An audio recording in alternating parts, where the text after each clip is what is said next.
आप देख रहे हैं TNB।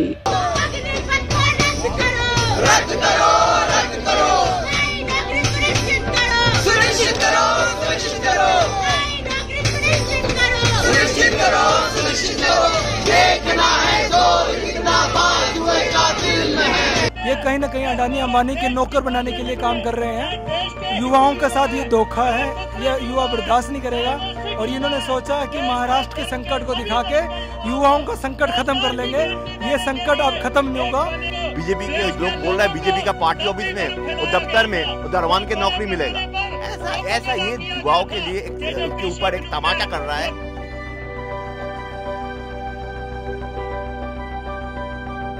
वो क्या करेगा 4 साल के बाद में?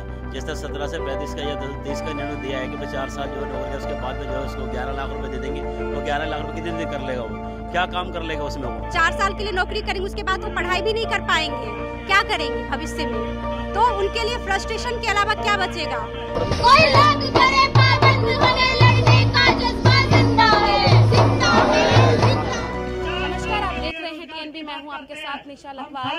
दिल्ली के जंतर मंतर पर आज तमाम छात्र संगठन जो है अग्निपथ जो योजना आई है उसका विरोध कर रहे हैं। मेरे पीछे आप देख सकते हैं, यहाँ पर तमाम छात्र संगठन हैं जो इस अग्निपथ योजना का विरोध कर रहे हैं। सभी के हाथ में अपने अपने तरीके, अपने अपने संगठनों के नारे जो है वो आप देख सकते हैं। सेना का निजीकरण बंद करो कहा जा रहा है, रोल बैक अग्निपथ का नारा भी दिया जा रहा है। सेना का व्यापार नहीं चलेगा कहा जा रहा है, नारों के जरिए कि सेना का व्यापार किया जा रहा है जो ये योजना आई है। और इसी के साथ ही मोदी सरकार देश की सुरक्षा से खिलवाड़ करना बंद करे, यानी कि सीधे तौर पर कहा जा रहा है कि जो मोदी सरकार है वो जो देश की सुरक्षा है उसके साथ खिलवाड़ कर रही है। युवा विरोधी अग्निपथ वापस लो, सीधे तौर पर जो है इस योजना को जो है विरोधी बताया जा रहा है। युवा के लिए तमाम छात्र यहाँ पर हैं, उनसे बात करने की कोशिश करेंगे हम। सर, कहाँ से आए हैं? हम यहीं से दिल्ली से हैं और हम पढ़े लिखे नौजवान हैं। आज देश में ये जो कानून है ये इस वैसे ही कानून है जैसे कृषि कानून आया था, काला कानून। ऐसी सेना को निजीकरण कॉर्पोरेट घराने के लिए काम करने के लिए ये कानून ले आया है। ये कहीं ना कहीं अडानी अंबानी के नौकर बनाने के लिए काम कर रहे हैं। युवाओं के साथ ये धोखा है, ये युवा बर्दाश्त नहीं करेगा। और इन्होंने सोचा कि महाराष्ट्र के संकट को दिखा के युवाओं का संकट खत्म कर लेंगे। ये संकट अब खत्म नहीं होगा। हम संगठित आंदोलन शुरू कर रहे हैं और सभी नौजवान संगठनों से अपील कर रहे हैं कि हमें लड़ाई शांति से लड़ते हुए सरकार को हराना है जैसे किसानों ने हराया है। और ये कानून 4 साल के लिए नौजवानों को भर्ती, यानी आप देश की सुरक्षा से खिलवाड़ करना चाहते हैं। और ये बीजेपी वाले जो माफी मांग कर काम करा रहे थे, वीर सावरकर वाले, आज हमें देशभक्ति के पाठ पढ़ाना चाहते हैं। 4 साल के लिए हम सेवा करने के लिए आए हैं, नौजवान पैसा कमाने के लिए नहीं। आप विरोध कर रहे हैं, लेकिन जो इस योजना के तहत जो युवा हैं वो अब उन्होंने रजिस्ट्रेशन, लाखों में रजिस्ट्रेशन हो चुका है और अब जो युवा है वो सड़कों पर नहीं है। युवा सड़कों पर है, लेकिन ये मीडिया का तंत्र है। और दूसरी बात, आप जिस तरह फार्म भर रहे हैं तो इसका मतलब यह है कि नौजवान बेरोजगार हैं और ये बेरोजगारी छुपा रहे थे। अब आंकड़े आएंगे, जैसे फॉर्म भरेंगे करोड़ों नौजवान बेरोजगार हैं। इसका मतलब है मोदी सरकार फेल है रोजगार देने में। इससे रोजगार तो मिलेगा ना? नहीं मिलेगा, ये कॉन्ट्रैक्ट बेस है। ये इससे हमारा नौजवानों के साथ धोखा हो रहा है। देश विरोधी आप इस योजना को बता रहे हैं, क्यों? देखिए, ये सिर्फ हम लोग बोल रहे हैं ये अग्निपथ नहीं है, विनाश पथ है। यहाँ पर जो ये जो सिविक जो मिलिट्री होगा, जो कमिटमेंट होना चाहिए, जो एक सेक्रीफाइस होना चाहिए मिलिट्री के लिए, वो नहीं होगा। और सिर्फ वही नहीं, देश में 40,000 जो स्थायी जो नौकरी होता था, ये भी नहीं होगा। और ये सब कुछ मिलाकर आप देख सकते हैं, ये 4 बरस के बाद ये जो इतना सारा तादाद में जो लोग आएंगे ये मिलिट्री में, जो सिविक मिलिट्री होगा, वो कहाँ पर काम करने के लिए जाएगा, ये प्रश्न है। तो इसके लिए यही जो सिविक मिलिट्री होगा वो बाद में, जैसे हम लोग देख रहे हैं बीजेपी के लोग बोल रहे हैं बीजेपी का पार्टी ऑफिस में और दफ्तर में और दरवान के नौकरी मिलेगा। ऐसा ये युवाओं के लिए उसके ऊपर एक तमाचा कर रहा है ये सरकार। तो इसके खिलाफ हम लोग यहाँ पर उपस्थित हुए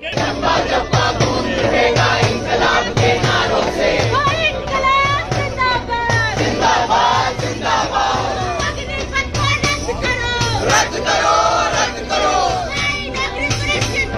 सुनिश्चित करो।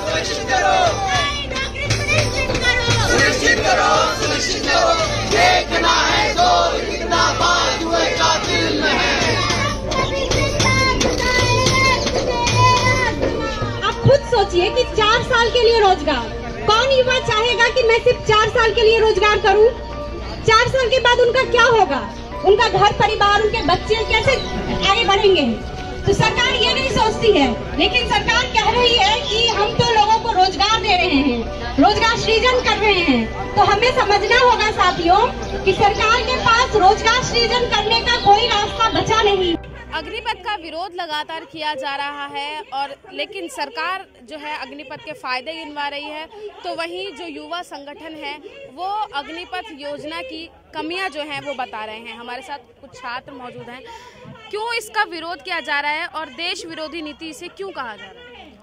देखिए, ये बस अकेला एक देश विरोधी नीति नहीं है। इससे पहले मतलब हम लोग स्टूडेंट्स हैं और इससे पहले हम देखे हैं कि नेशनल एजुकेशन पॉलिसी लाई गई थी 2020 में, और उसमें भी काफ़ी सारे पॉइंट्स मेंशन की गई है जो completely students anti student policy, anti student points हैं। उसमें भी बात की जा रही है स्किल डेवलप करने की, जहाँ पे बोल रहे हैं कि क्लास 6 से बच्चों को स्किल सिखाई जाएगी। एक तरफ वो आर्टिफिशियल इंटेलिजेंस की बात कर रहे हैं, एक तरफ वो पॉटरी की भी बात कर रहे हैं। तो ये जो दो एकदम एक्सट्रीम स्किल्स की बात की जा रही है, इससे हम लोग समझ पा रहे हैं आर्टिफिशियल इंटेलिजेंस, तो एक जो बहुत गरीब तबके का बच्चा है वो आर्टिफिशियल इंटेलिजेंस कोडिंग सीखने के लिए नहीं जा सकता है, वो ऑप्ट करेगा पॉटरी, गार्डनिंग जैसे जो स्किल्स है। इसी चीज़ का एक रिफ्लेक्शन जो है हम अग्निपथ स्कीम में भी देख रहे हैं। यहाँ पे वो कॉन्ट्रेक्चुअलाइजेशन की बात कर रहे हैं। यहाँ पे कह रहे हैं कि जब 4 साल के बाद उनकी नौकरी चली जाएगी, जब उनका टर्मिनेट कर दिया जाएगा उनका पोस्ट, उसके बाद काफ़ी अलग अलग पद पे उनको नियुक्त किया जाएगा। तो 4 साल बाद क्यों अलग अलग पद पे क्यों? Why not in that same position? वो कह रहे हैं कि वो 4 साल के बाद 25% जो वैकेंसी रहेंगे वहाँ पे उनको नियुक्त किया जाएगा। तो why not fill those 25% vacancies first? पहले आप 4 साल के लिए क्या जुमला लेके आ रहे हैं? पहले 25% वैकेंसी आप पूरा कीजिए, उसके बाद आप बाकी आपको जो भी सोचना है वो आप सोचिए। लेकिन army which is suppose to be protecting us, जो डिफेंस मैकेनिज्म होना चाहिए, उस पर भी आप कॉन्ट्रेक्चुअलाइजेशन ला रहे हैं। तो ये तो सरासर गलत है ना। और इसी से ये प्रूफ होता है कि ये जो नेशनल एजुकेशन पॉलिसी लाई गई थी उसी का ये एक्सटेंशन है अग्निपथ स्कीम।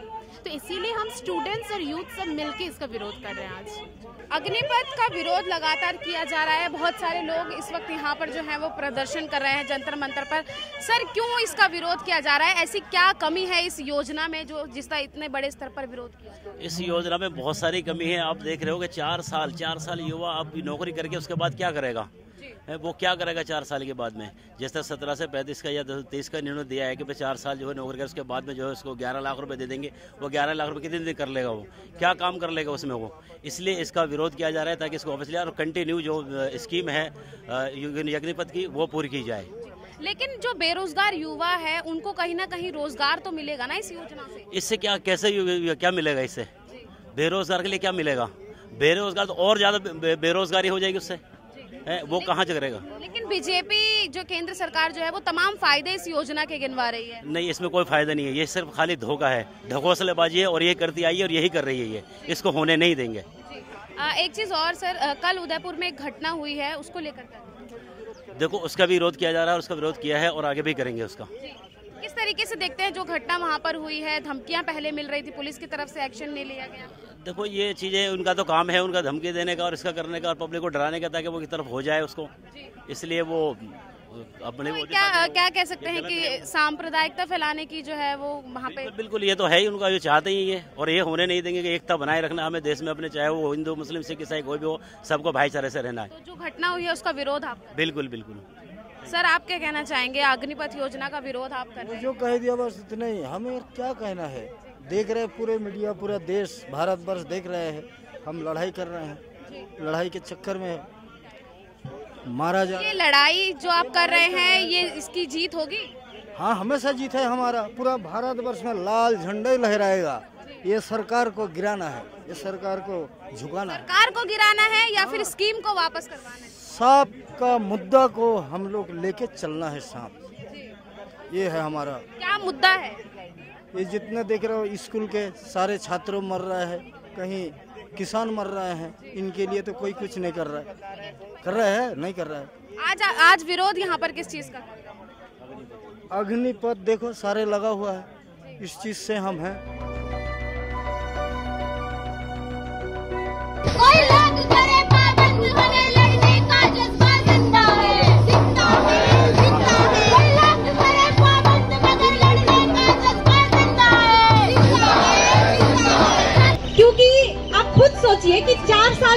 रोजगार। कौन युवा चाहेगा कि मैं सिर्फ 4 साल के लिए रोजगार करूं?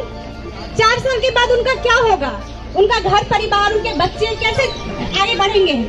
मैम, जिस योजना का आप लोग विरोध कर रहे हैं, लेकिन वहीं दूसरी तरफ जो छात्र आर्मी की तैयारी कर रहे थे, अब वो इसी योजना के तहत बढ़ चढ़कर जो है वो रजिस्ट्रेशन कर रहे हैं, फॉर्म भर रहे हैं। देखिए, बात ऐसी है कि हम सभी जानते हैं छात्रों का विरोध लगातार चल रहा है, लेकिन आपको हमें ये भी समझना होगा कि जहाँ पे रोजगार नहीं है, जहाँ लोग भूखे मर रहे हैं, इस देश की ऐसी हालत है कि लोग भूखे मर रहे हैं, वहाँ पे अगर आप ये एकदम से सोचेंगे कि छात्र उसका बाइकआउट कर देंगे, नहीं भरेंगे फॉर्म, ऐसा तो होगा नहीं। ये तो उम्मीद करना ही बेकार है। लेकिन शुरुआत में तो यही दिख रहा था, जिस तरीके से पटना में विरोध हो रहा था, तमाम यूपी के राज्यों में जगहों पर विरोध हो रहा था, तब तो देखकर ऐसे लग रहा था कि इस मतलब जो योजना है उसके तहत फॉर्म नहीं भरे जाएंगे, वापस लेने की बात लगातार की जा रही है। छात्रों ने और युवाओं ने कभी ऐसा नहीं कहा कि हम इसके फॉर्म नहीं भरेंगे। हाँ, आंदोलन जरूर था, और वो जो स्टार्टिंग का था वो एक जो उनके मन का जो गुस्सा था, जो कि लगातार हम देख रहे हैं कई साल से रोजगार की जो हालत है। अभी 2019 में जो रिपोर्ट आया था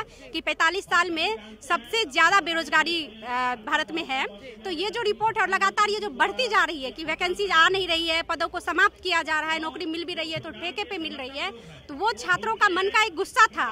लेकिन आंदोलन खत्म हुआ ऐसी बात नहीं है, आंदोलन जारी है, आंदोलन आगे भी चलेगा, और अभी भी उसी तरीके से छात्र विरोध कर रहे हैं इस स्कीम का। तो ये समझना कि आप छात्र विरोध नहीं कर रहे हैं, ये गलत होगा। संगठन, छात्रों के जो संगठन हैं उनका विरोध, उनकी तरफ से विरोध किया जा रहा है, लेकिन जो सच में जमीनी स्तर पर आर्मी की तैयारी कर रहे थे वो अब फिर से तैयारियों में जुट गए हैं और फॉर्म फिल कर रहे हैं। नहीं, आप जाइए, आप सर्वे कीजिए, ठीक है, आप जाइए छात्रों के बीच जाइए, बहुत मुश्किल नहीं होगा। जहाँ पे ये लोग तैयारी करते हैं, जहाँ पे ये लोग प्रैक्टिस करते हैं, आपको सच्चाई पता चल जाएगी। अभी भी वो विरोध कर रहे हैं, वो चाह रहे हैं कि ये स्कीम वापस है हो, क्योंकि आप खुद सोचिए ना, 4 साल के बाद उनके पास क्या है, क्या करेंगे? वो 4 साल के लिए नौकरी करेंगे, उसके बाद वो पढ़ाई भी नहीं कर पाएंगे, क्या करेंगे भविष्य में? तो उनके लिए फ्रस्ट्रेशन के अलावा क्या बचेगा? हम वैसे ही देख रहे हैं कि हमारे देश में मेंटली पेशेंट की संख्या बढ़ रही है। क्यों बढ़ रही है? क्योंकि हमारे पास रोजगार नहीं है, शिक्षा नहीं है, जो होना चाहिए एक बेसिक नीड्स जिसे हम कहते हैं, वो भी हमारे देश के लोग पूरा नहीं कर पा रहे हैं। तो लोग मेंटली प्रॉब्लम से शिकार हो रहे हैं, तो इस चीज का और भी बढ़ेगा फिर। तो ऐसा नहीं है कि लोग विरोध नहीं कर रहे हैं और छात्र जो है खुशी खुशी उसको अपना रहे हैं। अब जो भर भी रहे हैं वो उनका मजबूरी है कि भरना ही पड़ेगा, उनके पास दूसरा कोई रास्ता नहीं है। लेकिन 25 और 75 का जो है फंडा भी चल रहा है, 25% है उनको आगे सेना में भर्ती किया जाएगा, 75% है उनके लिए जो तमाम राज्य सरकारें हैं उन्होंने कहा है कि हम उनको राज्य पुलिस में पहले महत्वता देंगे। देखिए, इसमें जो है मैं पहले तो ये कहना चाहूंगी, जो 25% की बात उन्होंने कही है, उन्होंने साथ में ये भी कहा है कि 25 अप टू 25%, अगर 15% की जरूरत होगी सेना को तो 15% को ही रखेंगे। ये गारंटी नहीं है कि 25 को रखेंगे, पहली बात। दूसरी बात ये है कि आप खुद सोचिए, जो 4 साल तक जो छात्र भरेंगे, जो पास भी होंगे और 4 साल तक नौकरी करेंगे, क्या वो सही मन से देश की सेवा कर पाएंगे? जो देश सेवा की बात हो रही है, नहीं कर पाएंगे। उसका कारण ये भी है क्योंकि उनके दिमाग में हमेशा चलेगा कि 4 साल बाद मुझे निकाल न दिया जाए, तो वो सभी 25% में के अंदर आने की होड़ में लगे रहेंगे। वो सही से जो उन्हें करना चाहिए वो भी नहीं कर पाएंगे। ये आपस में ही लड़ाने वाली बात हो गई कि आपस में ही तुम लोग लड़ो मरो, उसमें जो बचोगे तो देखा जाएगा। अग्निपथ वापस लेने की बात आप कर रहे हैं, कितना नुकसान है इससे, और आगे जो संगठन आज यहाँ पर आए हुए हैं उनका आगे अब स्टेप क्या रहेगा? आगे का स्टेप, अभी आज का ये प्रदर्शन है, उसके बाद प्लानिंग होगी आगे हम लोग क्या करेंगे, क्योंकि ये ज्वाइंट फोरम की तरफ से हो रहा है, ज्वाइंट प्रदर्शन हो रहा है। दूसरी बात यह है कि उसका नुकसान आप देखिए। पहली बात, सबसे बड़ा नुकसान तो ये कि सवाल हमारे सामने है कि 4 साल बाद युवा क्या करेंगे। दूसरी बात, आप खुद सोचिए, बहुत सारे जो ये कह रहे हैं कि इधर सिक्योरिटी गार्ड की नौकरी मिल जाएगी, इधर मिल जाएगी, सोचिए आप, क्या वो इतनी पढ़ाई और इतना मेहनत और 4 साल की ट्रेनिंग लेकर के, मतलब नौकरी करके वो एक सिक्योरिटी गार्ड का जॉब करने के लिए आ रहे हैं? तो वो तो फिर वो ऐसे भी कर सकते। बहुत सारी सिक्योरिटी कंपनी है जो ट्रेनिंग देते हैं सिक्योरिटी गार्ड की, तो वो उसके माध्यम से कर लेंगे, फिर वो आर्मी में क्यों जाएंगे, है ना। दूसरी बात यह है कि सभी व्यक्ति, अगर यहाँ पे अगर 100 लोग हैं, 100 में से अगर 50 लोग बंदूकें चलाना, हथियार चलाना सीख ले और उनके पास कोई रोजगार ना हो, कुछ ना हो, तो आप सोचिए फ्रस्ट्रेट होकर के वो क्या करेंगे। घर चलाने के लिए वो गलत रास्ते पे भी जा सकते हैं। तो समाज में इसका अपराध और भी, समाज में अपराध वैसे ही है और भी बढ़ेगा। तीसरी बात जो कह रहे हैं कि देश सुरक्षा की बात करते हैं, जब से मोदी सरकार आई है देश सुरक्षा देश हित की बात करते हैं। आप खुद सोचिए 4 साल में वो 1 साल की 6 महीने की ट्रेनिंग देंगे, कितना वो सिखा लेंगे। और वो 4 साल 1 साल 2 साल का ट्रेनिंग लिए आर्मी के नौजवान किस तरीके से वो मुकाबला कर पाएंगे, जो अच्छे से ट्रेनिंग लिए हुए, जो मैच्योर होंगे, जो एक्सपीरियंस्ड होंगे, उनके सामने क्या ये टिक पाएंगे? तो ये तो देश की सुरक्षा के साथ भी खिलवाड़ कर। केंद्र सरकार ने जब से अग्निपथ योजना को लागू किया है तब से ही लगातार इसका विरोध जो है वो किया जा रहा है, चाहे फिर वो छात्र संगठन की तरफ से हो या फिर जो सच में युवा जमीनी स्तर से आर्मी सेना में जाने की तैयारी कर रहे थे उनकी तरफ से हो। दिल्ली के जंतर मंतर पर आज हम हैं और यहाँ पर तमाम संगठनों की तरफ से विरोध प्रदर्शन जो है वो इस योजना के खिलाफ किया जा रहा है। मेरे पीछे अगर मैं दिखाऊं तो तमाम पोस्टर आज यहाँ पर जितने भी संगठन आज यहाँ पर आए हैं उन सभी के पोस्टर यहाँ पर लगे हुए हैं। RYF संगठन है, यहाँ पे AIDYO संगठन है, AIYF है, AIDSO है, DYFI, यानी कि तमाम ऐसे संगठन हैं जो हमेशा से कोई भी यूथ के लिए हमेशा से आवाज़ उठाते रहे हैं और उनके साथ हमेशा से जो है वो खड़े रहे हैं। SFI भी संगठन एक बहुत बड़ा संगठन है जो हमेशा एक्टिव रहता है। इसी के साथ ही जो बड़ा बैनर जो यहाँ पर लगा हुआ है जिस पर जो धरना आज दिया जा रहा है उसके खिलाफ आज यहाँ पर जो स्लोगन उन्होंने लिखा है वो यही है कि मोदी सरकार की रोजगार विरोधी नीतियों और सेना में ठेका प्रथा अग्निपथ स्कीम के खिलाफ यहाँ पर धरना प्रदर्शन किया जा रहा है। और जो ये योजना है उसे ठेका प्रथा कहा जा रहा है, यानी कि सेना को भी अब जो है वो ठेके पे दिया जा रहा है। विरोध लगातार किया जा रहा है। भी तस्वीरें आप देख चुके हैं कि बिहार और देश के तमाम राज्यों में प्रदर्शन किया जा रहा था, आगजनी की जा रही थी, उग्र प्रदर्शन किए जा रहे थे। लेकिन अब लगातार जिस तरीके से देश में मूवमेंट चल रहे हैं या कहें कि जिस तरीके से एक के बाद एक घटनाएं सामने आ रही हैं उसको लेकर आप क्या सोचते हैं? और अग्निपथ योजना, केंद्र सरकार की जो अग्निपथ योजना है जिसकी तमाम खामियां आज यहाँ पर प्रदर्शन कर रहे छात्र संगठनों ने गिनवाई है, उसको लेकर आप क्या सोचते हैं? अपनी राय हमें कमेंट बॉक्स में जरूर बताइएगा। कैमरा पर्सन शुभम सिन्हा के साथ मैं निशा लखवाल, TNB न्यूज़, दिल्ली। हमारे ताज़ा अपडेट्स पाने के लिए चैनल को सब्सक्राइब करें, बेल आइकन प्रेस करें, वीडियो को लाइक और शेयर करना ना भूलें।